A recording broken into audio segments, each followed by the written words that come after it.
This week in the Restroom, we get our Canadian on to flush a Kevin Smith turd from 2016. It's a boot bad acting. It's a boot terrible accents. It's a boot nepotism casting. It's a boot time Kevin Smith stopped releasing his own goddamn home movie projects.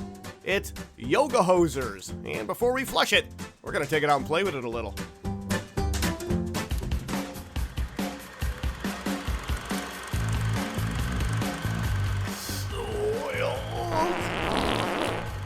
Restroom Cinema. We're here to flush it, so you don't have to see it. Greetings, everyone. I am Honor Knight, your head cinematic flusher right here in the Restroom. As always, I'm joined by my lovely co-cinematic flushers, Midwest movie mogul Colleen Griffin. Hey, hey, hey. And sassy cinephile Sarah Polton. Hi. Oh, now no biatch in the end. No, Okay, see, you biatch. retconned that from last week. Okay, we'll see how that goes. Also joining us as part of our extended co-flushing team this time out is one half of the team from the BlokeBusters podcast. BlokeBusters is a movie chit-chat show that covers all types of cinema, from the latest releases to the worst franchises. Please welcome back show host Paul, I like to hose down yoga students, Hawkins. Yeah, it's pretty much what we Oh boy. Let's kick off this flush with a round of Thunder Dump. Blow some ass. I'll put 60 seconds on the Restroom clock, and we're going to go around the cinematic bowl to see who has the worst alternate title for this week's cinematic turd. The loser will then get to read the RSS, that's Restroom Stall Stats, in a funny voice of my choosing. Here we go. Griff! Much ado about nothing, eh? Polton! Inglorious biatches. Hawkins! Clerks 3. Sorry about that. All right, that was really good, Paul. I had please stop making these films about our country. Love Canada. Griffin! German sausage party. Polton! Son of a bitch, I had sausage party. Okay, all right, yeah, really good, Paul. Hawkins!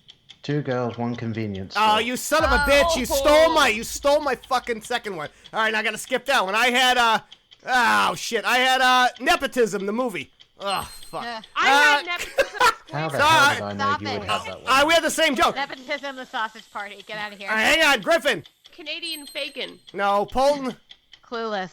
No, Jesus, no. Hawkins. Night of the Living Brats. And that is time. All right, we had some really good ones on that one, and a couple warmed over double jokes on that one. But you know what? Even the bad ones were good. Well, except for Polton's one, and guess what? Polton is the big loser this time out. Okay, your last one was awesome. Yeah, but I get to pick it. So Polton with Clueless, that's pretty fucking lame. All right, so Miss Sarah Polton is the big loser this week. She's gonna be reading the Restroom Stall Stats in the voice of a Canadian voice. Can I negotiate for a Jersey girl? Hawkins, Griff, is she okay with that? Jersey girl? Oh, yeah. All right. So now Paul's going to read it in the voice of a Jersey girl. Have at it. Yoga Hoses is a 2016 American horror comedy film written and directed by Kevin Smith. He's a darling. How you doing? All right. The film is a spin-off of Smith's 2014 horror film, TUSK. Who saw that? The film stars Johnny Depp. He's a gentleman. Alongside his daughter, Lily Rose-Depp. Oh, that's nice. He's close to his daughter. And Smith's daughter, Harley Quinn Smith. What kind of name is that? Who names a daughter that? The film is the second of Smith's True North trilogy. Oh, that means 3, if you didn't know. Yoga Hoses has generally received negative reviews. I can see why. From critics. 1 on Rotten Tomatoes. The film has a rating of 20% based on 51 reviews. That's about right. The site's critical consensus reads undisciplined, unfunny, and bereft, just like I am, of evident purpose. Yoga Hoses represents a particularly low point in Kevin Smith's once promising career. Am I right? Does anybody know a man for Sarah to marry? He's so cute. And she makes it to 30 without being married. What's going on? All right, I'm done. There you go, and scene. There you go. Very nice job. There's Sarah Polton with this week's stats. Wonderful. And also undisciplined, unfunny, and bereft of evident Accurate. purpose. That would also describe most of the Real Housewives of New Jersey. Ouch. So. Oh. And unlike, Sarah Polton, who's incredibly talented. Great job, Miss Polton. Thank you so much.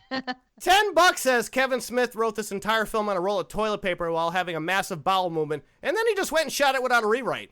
I think it was also smoking a cigarette. Like, well, I don't think it was a cigarette. I don't think it was a cigarette. Smoking a cigarette and drinking like Molson. Yeah, On the toilet. He wrote the script. This movie is like an episode of Terrence and Phillip, but without the farts. Hey, buddy. You're not wrong. And we got a couple drinking games, folks. Your first one is take a drink every time some idiot says a boot instead of about. Oh, My call Jesus. the ambulance now. Yeah. But seriously, who knew you could do an offensive Canadian? Even Bob and Doug McKenzie are offended. You know what? Bob and Doug McKenzie How's it would going, very eh? much like to be excluded from this Yeah, narrative. they don't want. I didn't make any jokes including them because they are so good, and this is so bad. This film is the definition of call in a favor cameos. Miss Griffin is going to have a list. I'm assuming she finished the list of the cameos. Like, the favors they called in, A lot it of shows how favors. many favors they have to call in. Oh, but because- there's a lot still. Here's the thing. Kevin Smith deserves more credit than Adam Sandler. Ouch. Adam Sandler had like a murderer's row of cameos. That's true. Like- And Sandy Wexler, which and- Paul was here for, unfortunately. Yeah, That's and fine. this was like, eh. Honestly, this is kind of the nadir. I think Wexler and then this one are the nadir of both of these guys. Look at a Jay and Silent Bob movie. Well, yeah, that's which is way better than this. It's way Jane Silent Accurate. Bob is way So better. Than it. true. It's a lot What funnier the than fuck did I watch? what? Yeah, yeah. Someone tell me what the actual fuck did I Yeah, fucking watch? Paul's not happy with this selection. She was And- confused.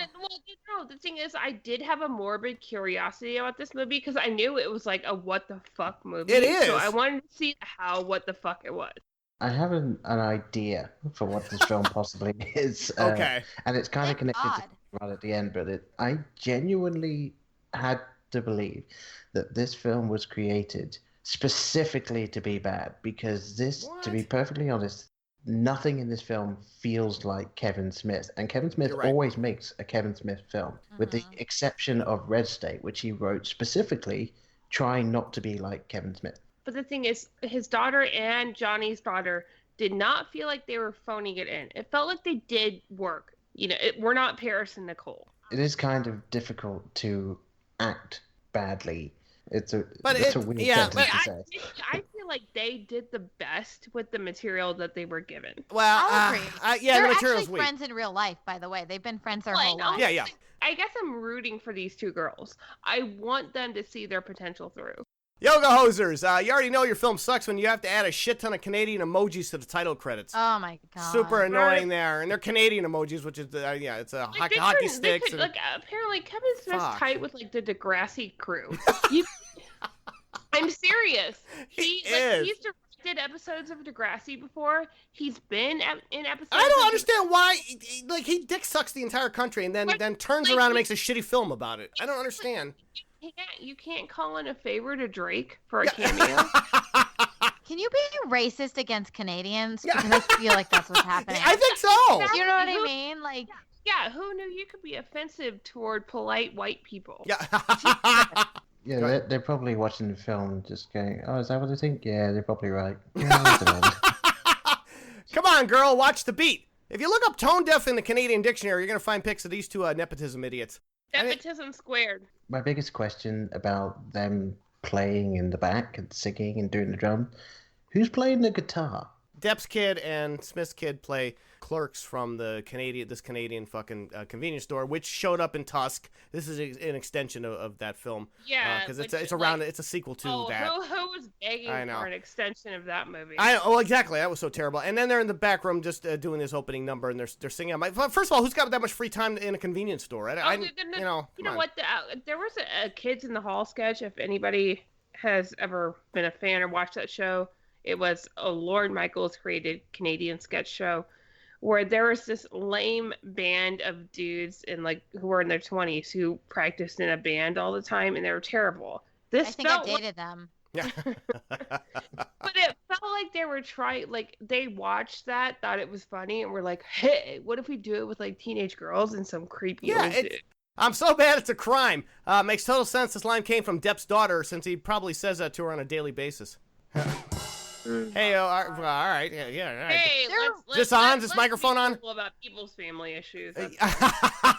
Well, it is Depp. It is Johnny Depp, so this is pretty much right for No, it's ridicule. still his daughter who. I didn't say her. Well, yeah, that's why I said the joke But really is she's for the him. star of the movie. let's not bring his shit into this movie. This movie is problematic enough on its own. All right, but he's in it, and he's still a part of it, and his daughter's a major player in it. So this all does come together. We can talk about his performance, but not in terms of like their father-daughter relation. Not like, hey, let's talk about how I beat your stepmom. I'm not gonna. Well, boy, that's a wah wah. Yeah, I know. All right, we're not that. Trigger warning. It's not that kind of show. Okay. Look at his cute little nipples. Have no idea how you can even see Adam Brody's nipples since he's covered in more tattoos than you find at a gay biker bar at the 3-minute mark. I like Adam Brody. I think he's a great I like him actor. too. I do too, good as he could be in this. Actually, Honor, you asked me to make a list of like the celebrities in this movie. Yeah, would you like to run down the list right now? No, and I put Adam Brody ? Well, I really like Adam Brody. I like him too. You know, he's like low key. He's very well. Yeah, fortunately, he only has a couple scenes, but you know, he has a shirt. In the league. I call you Dickabod. Fitting that lame insult will be uttered just after the written and directed by Kevin Smith title credit appeared on screen. No, I just love it that like Adam Brody said, like, I can't believe it took you that long to come up with that. Yeah, no, I enjoyed that part of the joke. I think he tries to Kevin Smith, as we see as we go, is in the writing, he addresses the haters and he addresses his own crappy screenplay, just to kind of make it okay for the film to exist if he's making fun of it. And I don't agree with that. I think it's a really shit job that he had to unload this film on the general public and make them pay for it, which is really ridiculous. Sir Pedophile in denial. Considering this customer looks more like Grizzly Adams and not a pedophile, I'm not sure where the joke is. Oh, there you go. Oh, wait, guys. It's a Kevin Smith script. Considering the whole movie. Yeah, he's laughing his fat ass off. Yeah, but that's not that joke doesn't work. They finish their set in the back of the fucking convenience store, and they have to go back to work, and they take the sign off the door, which is supposed to be a funny sign. What was that, about a UTI? I think it was a urinary tract infection. Yeah, that wasn't we've funny. all been there. And then you also have the introduction of the longest, most often running joke, which is just, sorry, boot dad. Yeah. All right, thanks. Paul, we already addressed the boot earlier. Now you're... I was angry. Oh, my God. That's 2 drinks. Paul just said way it... funnier than these women. Paul just said it twice, so you got to take 2 drinks, folks. So thanks, Paul. Now you're adding on to the our alcoholism of our listeners. Thanks. And me. Moo, I'm a loser, eh?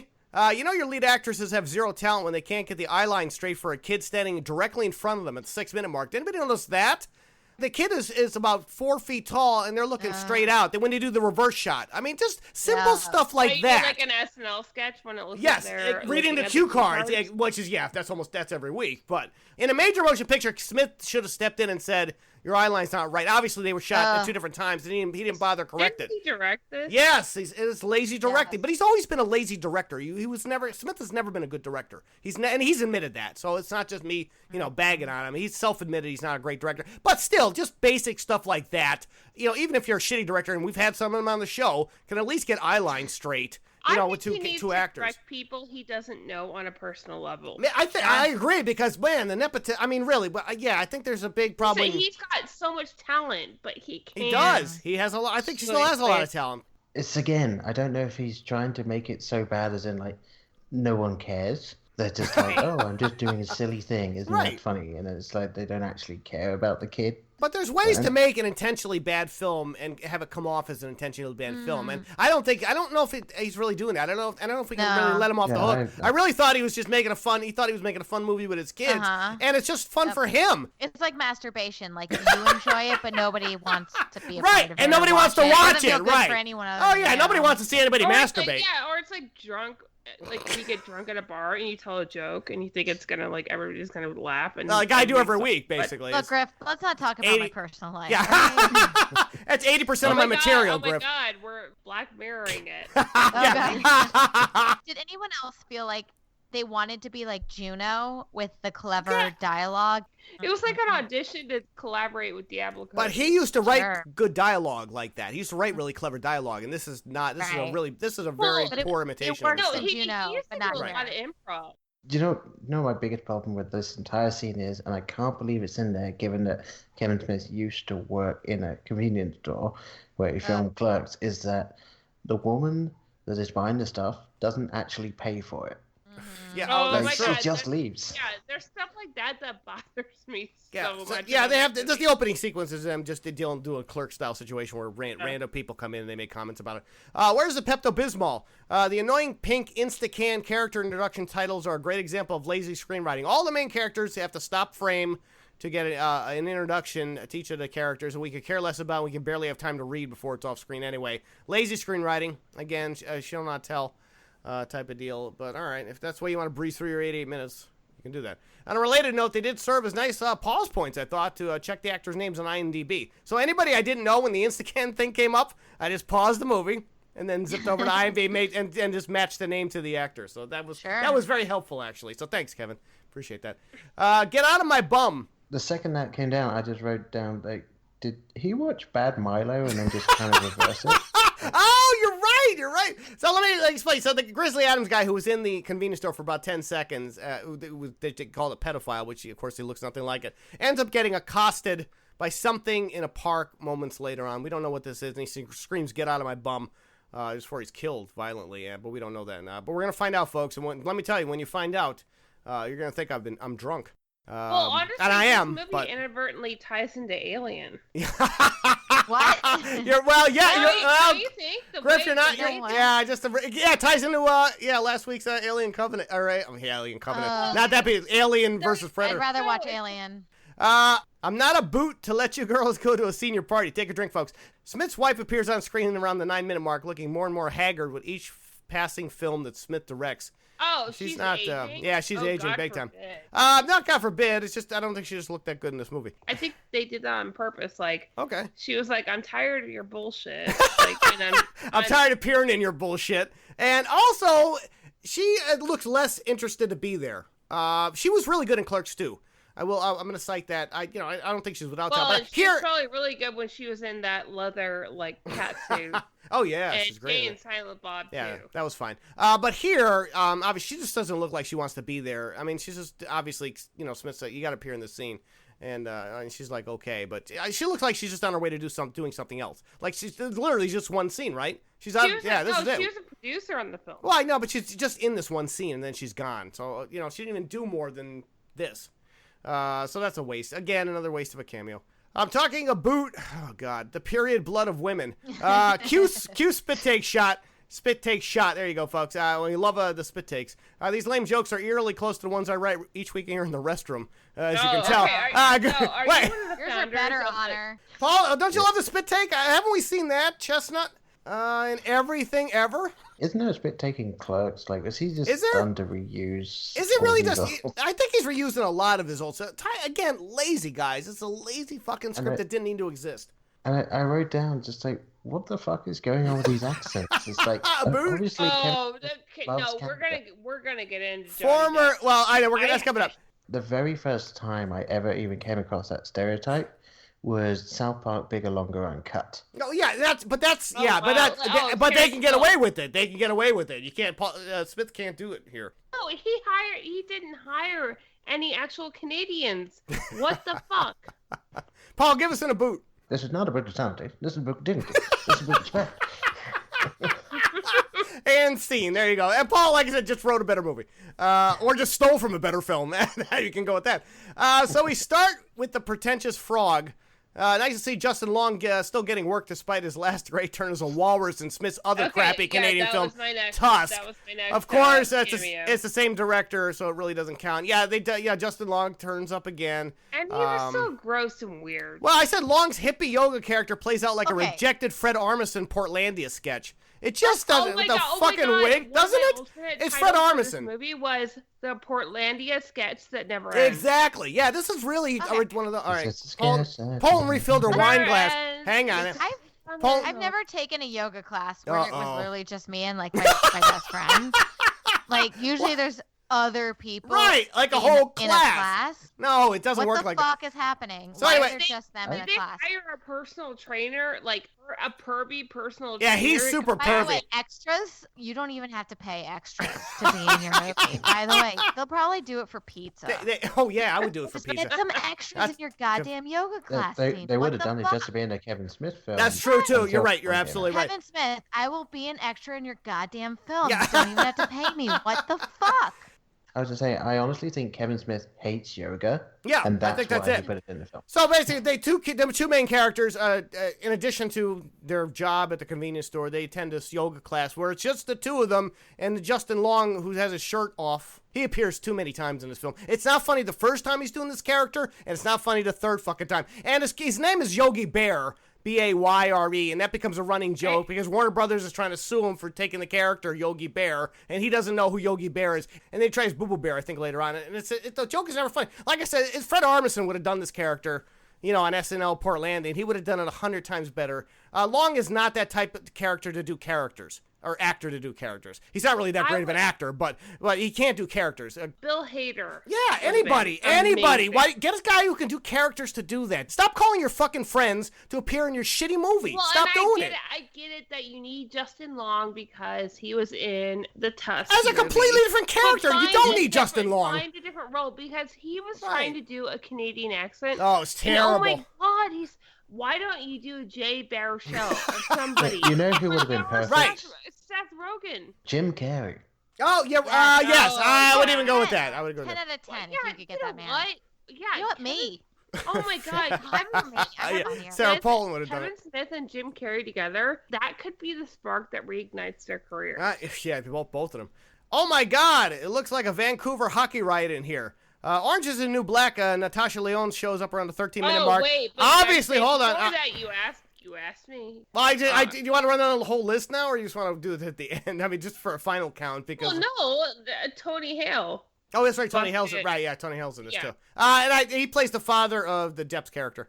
Orange is the New Black. Natasha Lyonne does show up around the 13-minute mark, obviously on a break between seasons of Orange is the New Black, and in desperate need of walking around money. Again, she had no business being in this. No, she's doing well. And why is she here then? Again, no, we talked about Fred Armisen. She's dating Fred Armisen. Is she really? She's fucking Fred Armisen? Really? Yeah. All right.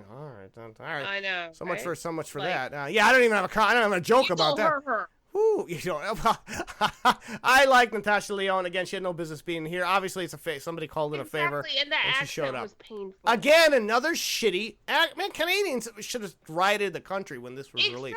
It's ridiculously embarrassing for Canadians. They should have banned this movie.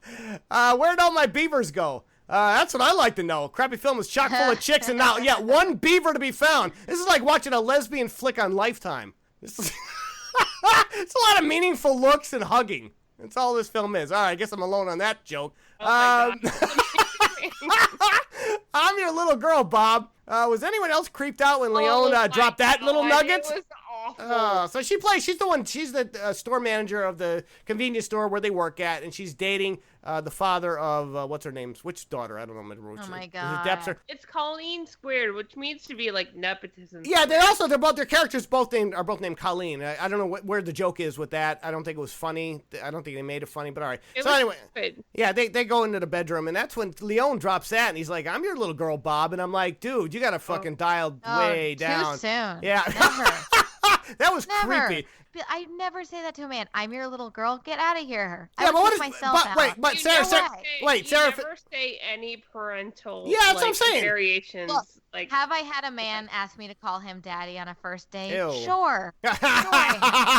Sarah, what was a hard no? We had to have a whole talk. Sarah, what if it was the reverse? What if the guy said to you, "I'm your little boy"? Boy, howdy. Check, please. Yeah, we're making it funnier we're actually making it funnier than it was in the movie. He it's wasn't not funny. a department store Santa, was he? What is she playing? The worst version of Styx's Babe ever. And you thought William Shatner was tone deaf. 60-minute mark, folks. You got to hear these two chicks, these two dumbasses, belt out Babe. Yeah, if Dennis DeYoung isn't already dead, this butchering of his classic song will surely do the trick. It was Guys. not supposed to be completely serious. But they played it pretty straight, Griff. I don't know. I think he shot it straight. I think that Johnny and Kevin were trying to present their daughter like gross. Okay, our daughters have talent, right? But we're not trying to barely talent. This is clearly, by the way. No, it failed, but that's what they were going. I don't know if these two girls would have been singing "Babe" by Styx. I don't think that even at their age they would. It was no, gross and uncomfortable. And yeah, it's weird. Singing "Baby, Baby, Baby" by Justin Bieber. Come on. Yeah, Paul, you don't sing "Babe" when you're alone, do you? I sing some weird shit when I'm alone. I'm yeah. not gonna lie. So yeah, they wouldn't be singing Dennis DeYoung's Styx's Babe, folks. I don't understand how those two got. I guess that's what they got the rights to, and they okayed it, but it doesn't work in this scene. They're basically singing it in their own room because they can get at their dad's feelings, and then that kills the mood of the. I'm so creeped out by that whole thing. We're gonna keep moving because I'm grossing myself out. This. You can tell when Sarah Polton's been drinking because she says this is too soon about 1,500 times in the last 10 minutes. Go ahead. To get the man in bed, she goes, "Do you want to get in my bouncy castle?" Yeah. What the actual fuck does that mean? Is that her butt? Is it her vagina? No, I don't know. It's her boobs. It's her boobs. I don't know. I don't want to find out. That is what Ramona says to people. This isn't the real world. This is Canada, a country that I'm sure is super proud to be represented in this turn. We talked about that before. Canada, I sure they'd rather have Terrence and Phillip than this fucking movie or Tusk. No, they're proud of this compared to what they're dealing with right now. Well, okay, we'll give them that. There were Nazis here in Canada. It seems like a good as time as any around the 22-minute mark to start unloading. Sure. Unloading. That's actually kind of sort of true. Well, we're going to start unloading plot at us in a film that runs only 88 minutes. So finally, we have to actually get to what the film's going on. Really, about 22 minutes, this is what they've been singing, making bad jokes. We don't know where the plot's going. And now, apparently, we're going to start tying in Nazis. Go ahead, Paul. Well, I was going to say, you also skip past the gym teacher who is from pretty much every single country in the world, based on her accent. She is, I think, Bolivian or something like that, and she can't do a Canadian accent. Save her. Genesis Rodriguez, a good-looking woman. So many characters in this movie. I know, there's too many. Right. Like it's like Heal the World. They're in a class, and a woman's given a history class talking about the Nazis in Canada during the war. Let me take you back in history to an unnecessary black and white flashback of Haley Joel Osment looking like he just finished an entire craft services table just prior to shooting. Why didn't he play the walrus in Tusk? The guy's fucking enormous. He's got a thyroid problem or something. I don't know what his problem. He is no, too soon. You know what? You know what? That guy is the luckiest person ever. Did he still get work? Into major trouble. Like he actually injured people in a DUI. Did he really? He got off. He popped up on screen, and I was like, "Oh no!" Yeah, exactly. Yeah, he's massive. The guy's massive. I did not realize that was him. Yeah. Shit. No, it actually is. He's barely recognized, but he's getting bigger as it goes. I don't know what his off life is. Obviously, he's got some stuff going on. And we're bagging on him here. I'm bagging on him here. But he has to. Again, Kevin Smith called everybody up, and everybody fucking showed up, and they didn't even question what they were doing. I think that's the issue. Nobody said. There's all yes men. Like Trump, like the Trump admin. Everybody's just saying yes to the guy, and nobody wants to come forward and put their hand up and say, you know what, this script really isn't that good, and maybe you ought to do a rewrite on it. Nobody said that here. This is a great microcosm example of what's going on in our country. I'm not getting political. I'm just saying, if you want to do a dual thing back and forth here, this is kind of facts are facts. Yeah.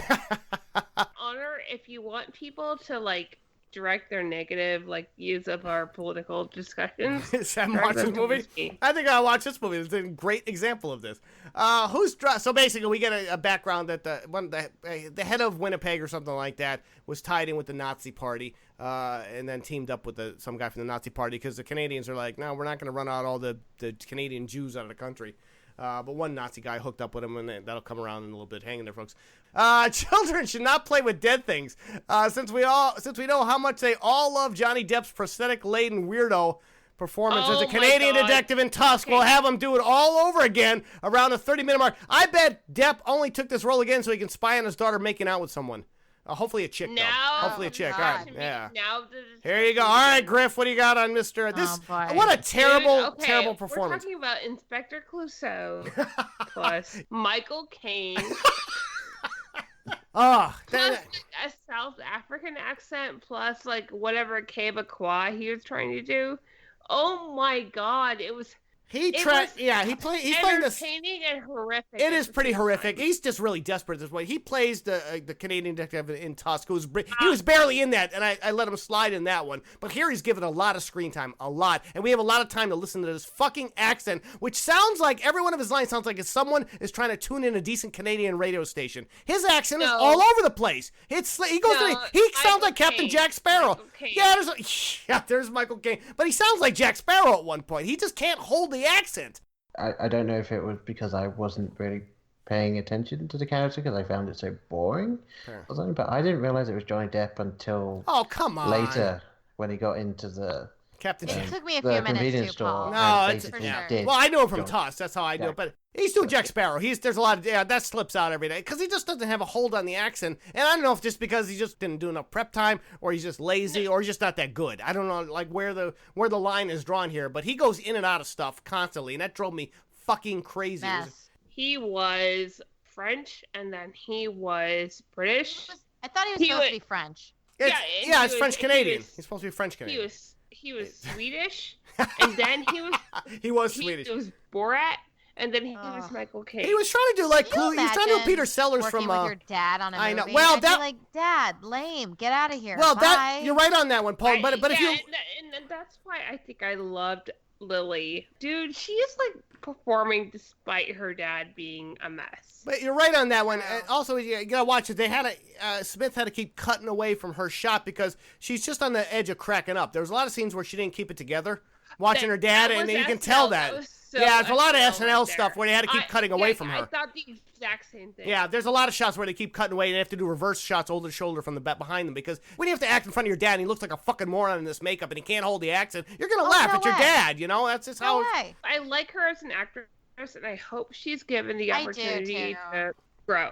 I hope so too, but not just away She's from all not this nonsense. wooden. No, she's not. No, I don't think either of them are wooden. Honestly, they need better material and they need to not be directed by Exactly, by like, people that they know. They are like Yeah. the least of my problems. Here's Yeah. the thing. The part that was written for them is like a middle-aged man's version of what teenage girls are like. Yeah. Do you know what I mean? Like, You're right. You're these absolutely girls right. are obsessed with their phones. Yeah. And they've got crazy slang and they read a magazine. Yeah, it's all outdated not- shit. Okay, It's all yeah, outdated yeah, stuff. Yeah, During this it's movie, I was nothing great. real. Like, have you talked to your daughter for more than 10 goddamn minutes? This is not what Exactly. teenage No, girls are like. You're absolutely right. Knock That. it And off. I felt like part of this was trying to, like, Johnny Depp trying to be like, see, I'm cool with my daughter and my ex-wife. You know what, What? Johnny? You're not cool with anyone. Johnny Depp plays a detective, and he's investigating. Apparently, a bunch of bodies in Winnipeg, a bunch of body parts in Winnipeg have been showing up. People have been getting murdered, and their parts have been scattered around all around Winnipeg. And he's trying to investigate and put the dots together. And it turns out one of these clowns who died, the guy who got the thing up the ass earlier, the Grizzly Adams guy, was in the convenience store, and that's why he's questioning these two girls at this library. It's a long scene. It's overlong, I think, and they let Johnny Depp basically do Johnny Depp for about 25 fucking minutes. I start looking around the edges of the makeup. He's doing like because he's in that Inspector Clouseau, Peter Sellers makeup, and that's why I just wanted to go watch Pink Panther Strikes Again and stay the hell away from this Like, nonsense. I I'm was tired so of seeing. angry, It's not 'cause I was funny. like, None of it's this funny. is a bad. It's a bad Sellers. It's a bad Peter Well, Sellers that he's no, doing. Yeah. yes. Peter Sellers definitely one in a billion. Well, yeah, that's what my you can't. absolute Right. Oh, I favorite love joke it. I ever Look, heard of uh-oh. Peter Sellers. It's like a 10-second clip, and it's just like, and now listen to the voice in a million as Peter Sellers sing George Gershwin. And then there's just a piano key, and he goes, George Gershwin. Wait, Peter Sellers and George Gershwin together? I can die now. I had to poop, and I don't like to go alone. Welcome to the restroom, folks. Apparently, these two girls shit together. Does anybody? You ladies you don't have anybody in the stall with you, right? No, it's interesting. yeah. because there's a recent gossip item about how Jennifer Lopez Ew. won't let anybody in the bathroom when she goes to the bathroom. Oh, and no. I'm like, I get it. Yeah, I like to poop alone. I'm a have solo friends. pooper, but Look, yeah, I here have we a go. friend. She wants me to read her stories while she poops. Ew. And I say, no. I say, here's the shampoo bottle. Here's your smartphone. You are killing me, and you are killing us, Justin Long, with your unfunny performance. And then I said, why is he still in this turn? But he comes back again. 36-minute mark, and that's the scene where he's bitch. They have 3 separate yoga scenes, I think, in the film. And every time he's making that joke about the Warner Brothers suing him about the Yogi Bear stuff, that's not funny, and we don't care about. Again, Fred Armisen, Bill Hader, there's a laundry list of people that could have done that role, not Justin Long. He's not a character actor. Stop doing it, or a funny character. Come on, Robin. Let's get out of here. Kevin Conroy cameo around the 39-minute mark may be the highlight of this mess. Paul, did you get that one? I don't know if any of you ladies got that Kevin Conroy cameo. Probably not. Oh, no, Yeah, I did. no, I did. yeah. The guy who does all Batman. It's Batman. All right. Oh, Paul got. All right. Paul's got Batman. street cred. All right. I watched Batman Well, the I animated did too. series. All right. Well, that was Kevin Conroy. The only reason I recognize him because I saw him at a convention last year, and I'm like, oh shit, that's Kevin Conroy. We'll give them a party at the Zed, their farewell party. One can only hope. So it turns out that these two one cute-looking boy, this blonde-haired girl. I'm saying cute because he's cute for the purpose of the movie, not actual cute. And then there's this Taylor Lautner buddy who's with them, and they're basically Canadians, and they want to. Actually, his name is Tyler Posey. He's popular with the MTV crowd because Okay, he's good. on the Teen Wolf. Oh, that's where he's from. Okay, got it. So anyway, Smith's kid is sweet on this guy, and of course he is having a party that they can't go to because they had to work because Natasha Lyonne is taking her dad to Niagara Falls, which is kind of marginally funny, and they take off out of town, so they're stuck working. So as it turns out that, boy, this cute kid and Tyler Perry there, have to, they're serial killers. Apparently, these are the guys who've been cutting up people. They're Satanists. And apparently, because all Satanists are serial killers, but that's a whole separate. Yeah, that's not, this A, not funny, and B, not really accurate. But they've been cutting up people in Winnipeg, and apparently their next targets are these two idiots. And that's why I said they can only hope. Don't whore them on the first date. And then I wrote solid advice, huh, Polton? Well, you don't want to whore them on the first, right? You don't want to whore. Yeah, okay. So that's like a third date. Is that really whore them on the third date? Okay, so you don't whore them on the first date. I generally try to whore out on the first date, but you know, I'm a guy. Well, yeah. but you know what, Honor, though? That's why we love you. Yeah.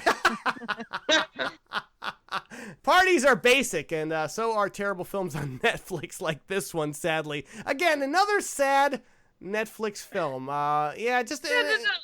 Like, I thought that was like... Were they acknowledging that this film was terrible? This is where my theory started to take shape, because I wrote down there has to be something going on, because Kevin Smith has never before written dialogue this cliche. It is. Like, he has never so maybe it hung is his hook on this. Yeah, but I don't know. Yeah, he's really hanging a lot on this. Yeah, he's a really good writer. He's a really good writer. And like I said, I will acknowledge his career. I've seen the guy in person speak. You know, I've seen him at conventions. I've watched all his movies, and I acknowledge him as a really good screenwriter. Paul, you may be right. Maybe he is trying to intentionally make it bad, but it's not pushed far enough. So we're not really in on the joke. We don't really know where the joke is, guys, because the movie itself is just generally not funny. Him making a intentionally bad film is also really not funny if that's what he's doing. So where are we supposed to land on this? Like, where are we, like that? Basically, it's offensive to Canadians. We watch an 88-minute film that, you know, that's just going to piss off an entire country of Terrence and Phillips. The thing is, they didn't care. Yeah, there's a lack of care. You know, so why release the film? This is your own personal shit. Like, yeah, they didn't care at all. There's something inside of me. Unlike last week's turd, it turns out to be a talking penis with a Hitler mustache and a Nazi helmet instead of a chest burster. There you go, guys. Makes sense. 47-minute mark. Who thought a group of Nazi gremlins, or in this case, bratwurst, was a good idea? Now the film just actually takes a complete left turn. Out of nowhere, well, we saw the one go up the butt. There's these little bratwurst guys they're about, what, a foot tall? Let me set this up, because the two guys come over to the party, and the blonde kid tries to kill Smith's character, and then, of course, this bratwurst Nazi goes up the guy's ass, and then comes out of his mouth. Yeah. Of fucking course. Yeah. Can't even finish the joke. This story was going to go. You know what? Bratwurst Nazi up the fucking right, butt. Right. Anal Nazis, right? Of fucking course. Again, it's reverse bad Milo. Oh, and then the line is, something just crawled up my ass. And I wrote it was probably a Blu-ray copy of Tusk. So. Right? This movie was on Netflix, and I feel like someone owes me some fucking money. I literally feel like someone owes me money for wasting my goddamn time watching these bullshit Nazi bratwurst. Fucking. So, Sarah, let me ask. I got really excited, like, okay, we got Satanists. This is fucking going somewhere. I'm down. And then, you know what? Bloop. Nazi up the ass. Go fuck yourself. Are we covering at all just how shitty the CG is? Well, I know Miss Crest was not here because she's off doing Miss Crest stuff in the magic. Well, no, actually, Portland came to her this time, but she's doing her thing with her lovely girlfriend, and she's a CGI expert. I really wasn't going to bring this up. We can mention it. The budget is only $5 million, Paul. So, and I guess I should ask, where did the money go? Not to the CG, but this movie wishes it was Scott Pilgrim.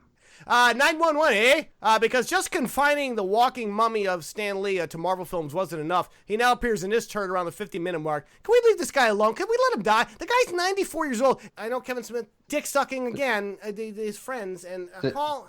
So is he a watcher in this one too? All right, that's a spoiler territory for anybody who's seen that film yet. I don't know. I'm getting tired of the Stan Lee. He's not funny here again. He's obviously rolled in to do his 2 minutes and then out. Sausage party. Whoo! Definitely not the sausage party we'd like to see these kids appearing. Hey-o. Cue Nazi sausages smack down around the 52-minute mark, which has all the impact of watching two idiots trying to clear a room full of cockroaches. So basically, the two girls take it upon themselves. There's a bunch of bratwurst Nazis, just, again, as Paul mentioned, bad CGI. Just they're running around the convenience store, and these girls, music cue goes on, and they grab a mop and a hockey stick, and start and just like they're tearing it apart. And apparently they're full of sauerkraut, right? Is that their body? It's fucking gross. And it looks like either they're like mealworms or straw. You don't find out it's sauerkraut until much later. Oh so yeah, we don't know what. None of this makes sense. What's the worst visual you can think of? And they have these really weird voices too, like wunderbar. They talk like that, and it's really fucked. Oh my god! It's like, my god! Wunderbar. I was like, kill them just so they stop talking. I'm gonna do it again. Wunderbar. And this is the whole scene, guys. Honestly, guys. So, anyway, as a result of this, the cops show up and they arrest the two girls because they have two actual dead bodies there. All the magical bratwurst Nazis have disappeared, and there's a little evidence that does show up. But for the police, they're gone. But there's two dead bodies. These two serial killers. So they get arrested, thinking these girls actually killed these two guys. And then we get this line: "This book is like my Bible. If Jason Mewes wasn't friends with Kevin Smith, he'd never get any work as an actor." Cheap shot against Mr. Mewes, but give him a superhero franchise. Like, give him something else to do too. No, this movie is a cry for help. It really is. So yeah, Jason, and guys, if you're familiar with Kid, I don't have to explain who Jason Mewes is. Most of our listeners know. But again, he gets the cameo here. The other guy didn't show up, right? His other buddy. In fact, Kevin Smith is not in this film, which I was really surprised. Buddy, it's James Well, that is his buddy. Kevin Smith. I know. I meant Jason Lee. Oh yeah. Jason Mewes was the quote-unquote rogue cop. Yeah, he's the rogue cop in it. So, in fact, Kevin Smith, though, I should mention that man's a cop. Sure. Yeah, well, that's the other problem. That guy's aged too. Yeah. He's looking rough. Oh, don't do drugs. Kevin Smith is not in this film. He didn't actually write himself a cameo, which I was really surprised he didn't. He is. Yeah, in honor. Where is he in it? He's the Bratzis. Oh, is that who he is? Oh, never mind. I thought it was Ralph Garman doing that. I didn't know it was him doing it. Yeah, mostly I wrote down like impressions or voices in terms of like cameos. Wonderball. That's my Kevin Smith impression. Are you guys tripping on the pot? No, but you know damn well Kevin Smith was blazing up for each rewrite of this turd. He's been a self-admitted big pot smoker. Obviously, he was pretty blazed when he wrote this script, and this explains a lot. I don't know if he's given up pot since then, but at the time I was listening to his shit, he was a big pothead. It would explain a lot, I guess, right? I guess this would explain the script. No, you don't want to let him off the hook on even for that? I guess we're just putting him completely on the hook? Honestly, no. Okay. I think his projects has been messy way before that. Right. So basically, they're in jail, and Mr. LaPointe, for Detective LaPointe, Johnny Depp shows up. And the line is, and then gets him out of jail. And then there's the line is, Mr. LaPointe. So basically, the girls say, the one girl, Depp's daughter says, there's a secret passageway inside the convenience store which leads to an underground something or other Nazi base, which apparently the guy who was the Nazi was hooked up with Haley Joel Osment escaped years ago and went into hiding, and is now apparently responsible for these bratwurst Nazis. This is not, and we're not making this shit up. This is what I'm explaining to you is actually what's happening. Unbelievable as it is. Mr. LaPointe, can we have our phones back now? How did LaPointe manage to get these two idiots released from jail, first of all, and why are they still dressed in a prison jumpsuits at the 59-minute mark? How did he get them out?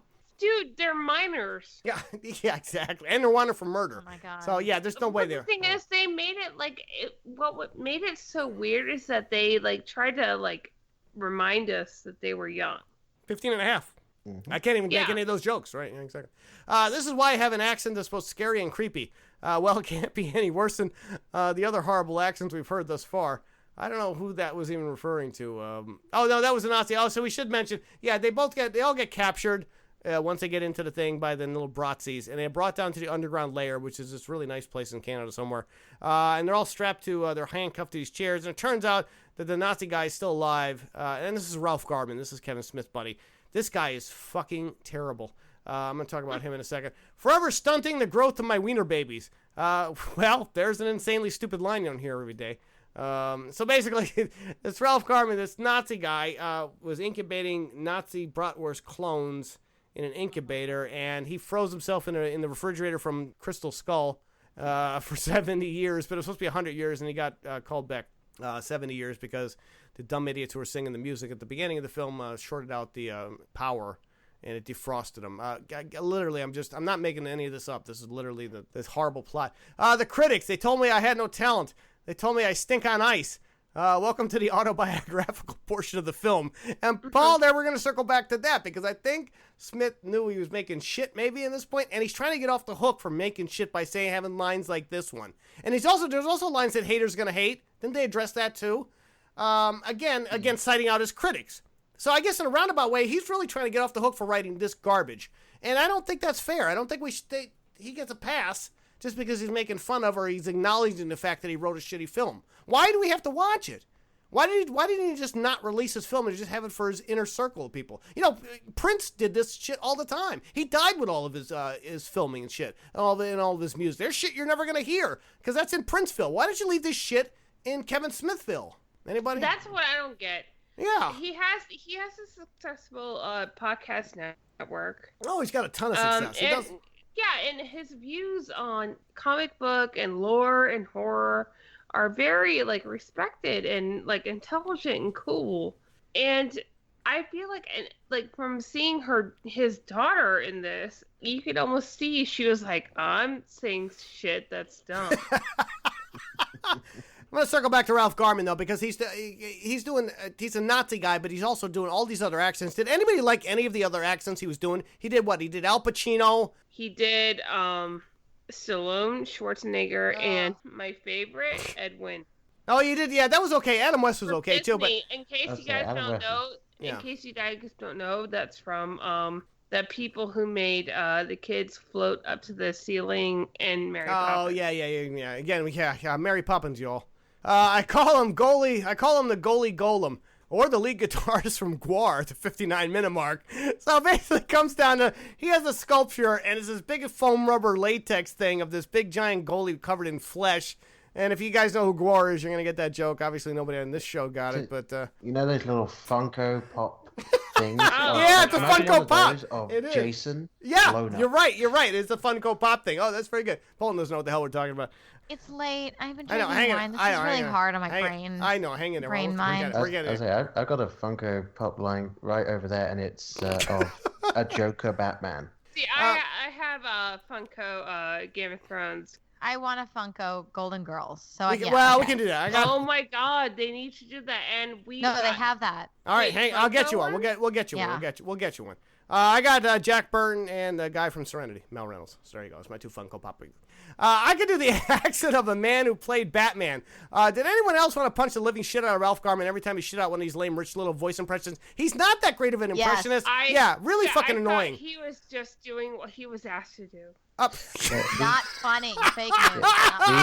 The Adam West one kind of sounded that like was Adam okay. West meets William Shatner. It was kind of I looked him up. Oh, he's dick sucking. Actually frequently on all the Seth MacFarlane shows. He? Oh, really? Oh, so he's getting work. Why couldn't they get the real Adam West to do that? Why don't they just get Seth MacFarlane? Like, anybody can do that. Like, why can't they just get anybody else but Ralph Garman? This guy's terrible. Just get an actual Nazi. There's still a couple Ralph Garman does a lot of good work. It's just like, okay, cut everybody off. Yeah.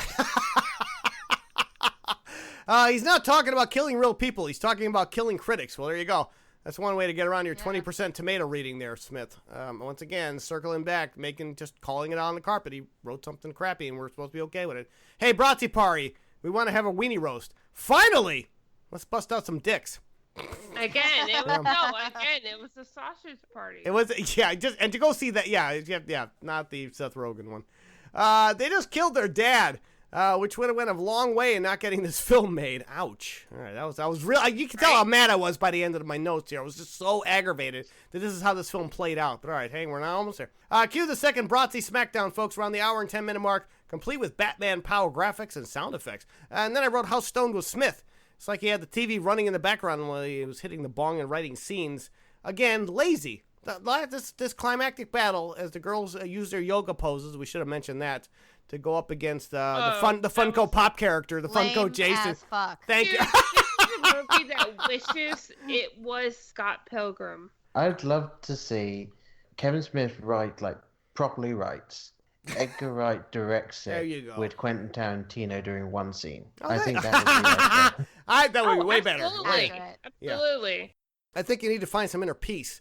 And so do we after watching just as long god-awful yoga character for the third fucking time at the back end of this movie. So they kill the Funko Pop character.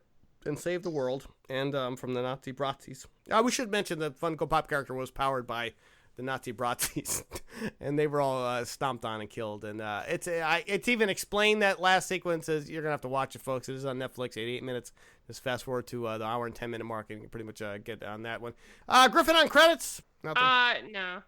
Just them singing, right? They are singing, right? There is one thing right at the end. Paul Hawkins on credits. What do you got? It's from the podcast where I think it's Scott Mosier says yoga hosers for the very first time, and they then go off for about a minute just making fun of who yoga hosers would be. So I can only assume that was the inception. Goddamn yoga hoser. Okay, so that's, again, it came from a fucking podcast. You know, Kevin, stop getting your shitty movie ideas from your fucking podcast. You know, we've been doing the show for 5 years, and I haven't written one fucking shitty film based on something stupid I've said on this podcast. Look, so knock it off. Have I written lots of shitty films? Sure. He also gives you the title for the third film in the trilogy. Oh, no. What is it? Moose Jaws. Oh, Christ almighty. I'm not watching one more that. Now, we're not flushing that one. Griffin, before we wrap it up, give me the full list of how many cameos and what is the full list?